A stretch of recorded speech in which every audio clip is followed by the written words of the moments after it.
to an overview of Session 3 for creative writing, book, and author marketing. Or is it author and book marketing? there goes me forgetting. So our agenda today is to look at Session 3 outcomes, our biblical perspective, what we need to read and watch, and what those assignments entail. So first off, we have 4 outcomes. Remember, I always share things like this because we have all this information in every single class that helps us tie everything together. We're not just throwing assignments out. We're saying, what do we want to learn and process and consider? And how can we make that feasible? How can we make it something that we're doing and participating in? So this round, we're looking at those websites. We've moved from just considering sort of what platforms we're most interested in, how we intend to interact with those platforms, what kind of social media do you like, do you hate? How do we navigate that space? But most importantly, how do we have a space for people to always find us? And finding us is usually going to be a website. So we want to identify working strategies and what people have on those websites and what we think could work for us. We want to develop that site. Hopefully you already have one that you're working with. Either way, we are taking what we have, nothing or a lot, and we're building on that because that's what we want to do. We want to keep working on things rather than starting from scratch every single time. Then we're going to do that book cover idea. We've done this in some other classes, and as we found out there, some of us are excited to work on those. We feel like we learned a lot, and others of us are saying, you know what? I'm hiring someone for that particular one. So we're practicing that again. It doesn't mean that you have to end up on either end of that spectrum or somewhere in the middle, but we're practicing. We're just saying, like, what could that look like? What kind of things does that entail? Am I cementing that I want to hire someone, or am I cementing that I genuinely can do this? We're going to use websites like Canva for that, and I have some points about that in a bit. And we want to think about how we're going to visually appeal to readers. How are we going to attract them to what we have? When I was a school librarian, I often talked to people about what book covers and titles were meant to do. There would be a title like, there was a manga series called Absolute Boyfriend, and I had people saying, oh, what is that? And what sort of things are you sharing with children? But the whole point and idea was to draw people in, to shock them, to surprise them. It was a beautiful series about understanding ourselves and what we really want out of relationship versus just bodies and lust.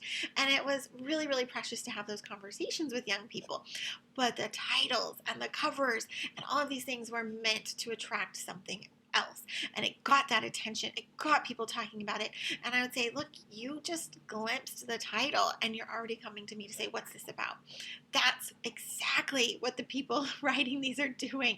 They are trying to get people to stop. You have how many seconds before someone moves on past to something else?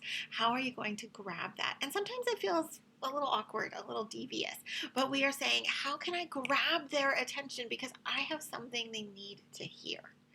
And whatever we have to do to get there is what we have to do to get there, as long as you feel comfortable in the end. Our biblical perspective goes along with this. We don't want to walk in all of those other ways. We want to be a delight. And that's our main goal. We want to catch that attention in a positive way. So as we look at these author platforms and what they engage in, our question at the end, our reflection is, what prayer can you offer to the Lord so that you do not become lost in that fast-paced fever of social media and platform chatter and this pressure to do everything to catch attention? Yes, we want to catch attention, but how do we do that in a really great way to where we're having those conversations and we're getting those dialogues started? And that's going to look different, isn't it, to each one of us? So let's reflect on that and consider. We have a lot of reading, as always, but it's not too heavy depending on for these particular kinds of books. So we have chapters 6 through 9, and then chapter 13 for Loy and Mealy. And then for Penn, we're again looking at part 4, but we're looking at specific sections. So just like last week, we're not reading all of part 4. We're looking at 4.6 and 4.7, and then we're skipping over to 4.18. Really, really great questions to consider again. And we've had some really great discussions about like email lists and what those are doing. Book additions, just that quick note again, yours may list 2022, mine may list 2023, like whichever way it goes, it's the same book. It just has 2 different dates that are on it. Then we have videos. So as you can see, both of these are an hour and a half. We need to set that time aside. It's a lot, but as you know, they are great videos. We have 3 assignments. So we're looking at website browsing for our discussion thread and talking about what we see out there. And then we're looking at creating our author website or extending it, and of course practicing the book covers, which you may have done already in another class. So let's go look at those. With our 3 assignments, there's a lot to consider when it comes to website browsing. So part of what we want to do is say, what exactly are authors we like doing? So when you're interested in someone and you want to know what they're up to and what their work looks like, what kind of websites are you seeing? What kind of products does it encourage you to explore? Are they putting series together? What is the cover art doing? I was, in fact, just looking at one yesterday, Jasper Fjord's, because I was trying to remember his Thursday Next series, which I thoroughly enjoy. And I just thought, oh, there's so much stuff on this site, and it's sort of all over the place. And honestly, it wasn't that attractive. And I thought, oh, that's good to know. Here is someone I appreciate, someone who is widely sold. All of this great stuff is happening as an author. But his website is still sort of messy and really, really busy. So there are lots of questions, and there's always improvement. So please don't feel like anyone is going to find the perfect website. There are just lots of ways to do them. What makes you feel the way I did, that it was busy and overwhelming? What makes you feel like it's really smooth and clear and connected? Ask those questions and see what you want to have. So look for those things, and then share an author that you visited and some observations about it. The same way I just said, I looked at this author, I was trying to remember that series, I was able to do a quick search for that, and then things that visually caught my attention. So I love the book covers, but when it came to the website itself, it was too busy. But the covers are busy in a really positive way, because the stories are very busy and action-packed. So how do you decide that those are different and what they should look like? So that's what we're talking about. There's no perfection here. We're just looking at all the pieces. Then you're going to submit your own. Remember that you could very well have your own website already that you're working with. There are free versions of these things. There are paid versions. And remember, maybe you're looking at it and you start to think, I'd really pay someone for this. Like, that's not my forte. We're preparing for that, because when you hire someone, you're going to have to answer questions about what you want, and you're going to have to give them some direction. So either way, whether you are increasing your own website and web presence, or whether you are preparing to answer questions for someone who could do that for you, you are growing in this knowledge and information. And these are some things we're looking at. So we're looking at that home page, the authors, text-based bio, all of those kinds of things, and upcoming projects. I don't know if I put this on a special sheet, but I wanted to mention the idea here as well that maybe you don't feel like you have that space yet. So I want you to consider not necessarily who you are right now. If you have that space, you're ready to create that site, you want to increase it, awesome. But if you feel like you're not really sure what you want to promote and what that looks like and what your ideal sort of author self is, I want you to just sort of pretend. I want you to make that creative person. The same way in session 2, where we're looking at the empathy map and we're creating an avatar and we're saying, who is my reader? Let's think about, who is that writer? What could a writer like you be like? What could one facet of what you could be as a writer look like? Create an avatar and create that persona for that person. So maybe it's not a complete reflection of you, but it'll give you that space to creatively consider and practice these ideas, because you're just sort of starting out and seeing what it looks like. There is a great note on there, even in the criteria, to, if you want to consider continuing your website, awesome, keep doing that. If you're starting over, that's perfectly okay too. So let me know if you have one. I think you all pretty much have. Who hasn't and doesn't have one? But I'm ready for those to be continuations. And here are the nitty-gritty, fine details, fine print of all the things to consider. Please remember that as you're tackling these kinds of things, don't hesitate to ask questions. I may not have the perfect answer. Someone asked a question about Canva the other day, and I thought, oh, well, I would tackle it in this way and that way. Those are like my go-to methods for a specific part of it. But those are not the only 2 methods. They're just the ways that I personally have learned how to do things. We're all out there on the internet learning lots of things. So don't hesitate to ask for what I would do, to post in the student lounge to see what others would do. There are lots of ways to use these spaces. For instance, using the Kaltura for videos. I am not currently in Kaltura. I use, what is it called?